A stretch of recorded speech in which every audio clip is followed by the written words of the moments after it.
Hello and welcome to this video on the implementation of an algorithm to find the minimum number of operations required to make A and B equal.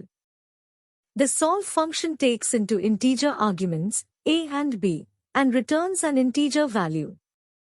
The first step of the function is to check if A is equal to B. If this is the case, the function immediately returns 0 as no operation needs to be performed.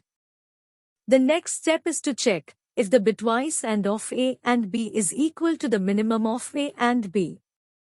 If this is true, it means that A and B share the same set of bits and only one operation is needed to make them equal. In this case, the function returns 1. If neither of the above conditions are met, it means that A and B do not share the same set of bits and therefore, only 2 operations are needed to make them equal. In this case, the function returns 2. And that's it. With this code, we are able to efficiently find the minimum number of operations required to make A and B equal.